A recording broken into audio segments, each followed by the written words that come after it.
സ്ത്രീയും പുരുഷനും ഒന്നിച്ച് സഫർ ചെയ്തിട്ട് ഒരു കുടുംബത്തെ വളർത്തിയെടുക്കുക എന്നുള്ളതാണ് പ്രകൃതിയുടെ നിയമം, അല്ലെങ്കിൽ മനുഷ്യന്റെ ആവശ്യം. ഇത് ഒരു കാര്യം. ഈ കാര്യം നമ്മൾ വിസ്മരിക്കുന്ന തർക്കത്തിനിടയ്ക്ക് കുഞ്ഞുങ്ങളെ എങ്ങനെ വളരണം, കുഞ്ഞുങ്ങളെ എങ്ങനെ വളർത്തിയെടുക്കണം, കുഞ്ഞുങ്ങൾക്ക് രണ്ടുപേരും വേണം. നിൽക്കേ, അതിന് ഇന്നത്തെ രൂപത്തിൽ തർക്കങ്ങൾ സഹായകരമാവില്ല. ഒന്ന്. രണ്ട്, നിങ്ങൾ പറഞ്ഞു, രണ്ട് വ്യക്തികൾ തമ്മിൽ പരസ്പര സമ്മതത്തോടെ ലൈംഗിക ബന്ധങ്ങളിൽ ഏർപ്പെടുന്നത് കുറ്റകരമോ പാപമോ അല്ല എന്ന് പ്രചരിപ്പിക്കുന്ന ആളാണ്. ഇവിടെ നിങ്ങൾ പറഞ്ഞു വിവാഹ വാഗ്ദാനം ചെയ്ത് പീഡിപ്പിച്ചു എന്ന് പറഞ്ഞു. പീഡിപ്പിക്കുക എന്നത് വാക്ക് തന്നെ മനുഷ്യത്വ വിരുദ്ധമാണ്, പ്രകൃതി വിരുദ്ധമാണ്, സാമാന്യ മര്യാദയ്ക്ക് വിരുദ്ധമാണ്. ആ ഒരു വാക്ക്, ആ കൺസെപ്റ്റ്. കാരണം ഒരു സ്ത്രീയും പുരുഷനും തമ്മിൽ സൗഹൃദത്തിലായാൽ ആ സൗഹൃദത്തിലാകുന്നതിൻ്റെ പുറകിലുള്ള പ്രേരണാശക്തി ലൈംഗിക ചോദനയാണ്.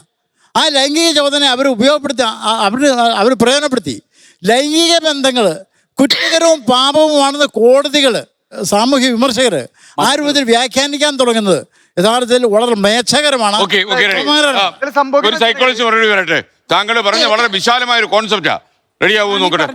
ഞാൻ അനുകൂലിക്കുന്നു. നമ്മൾക്ക് ഇപ്പം എല്ലാ നിയമവും തുല്യമെന്ന് പറയുമ്പോഴും സ്റ്റിൽ നമ്മളെല്ലാം കടന്നു വരുന്ന ആ ഫാമിലിയിലോട്ട് ഇപ്പോഴും പറഞ്ഞു വിടുന്ന ഒരു കോൺസെപ്റ്റ് ഉണ്ട്, നീ വേണം അഡ്ജസ്റ്റ് ചെയ്ത് അവിടെ കഴിഞ്ഞു പോകാനെന്നുള്ളത്. പുതിയ തലമുറ അതുമായിട്ട് പൊരുത്തപ്പെടുന്നില്ല. പലയിടത്തും അവര് തിരിച്ചു പറയുന്നുണ്ട് അങ്ങനെയൊന്നും അല്ല, ഇത് വൺ വേ ഒന്നും അല്ല, രണ്ടുപേർക്കുമാണെന്നുള്ളത്. പക്ഷേ ഈ പറഞ്ഞ പോലെ രണ്ടുപേരും ഒന്ന് അണ്ടർസ്റ്റാൻഡ് ചെയ്ത് പോവുകയാണെങ്കിൽ ഈ പറഞ്ഞ കോടതി പോകേണ്ട ആവശ്യവും വരുന്നില്ല. നമുക്ക് പല കേസുകളും ആവശ്യം വരുന്നില്ല. അതെ.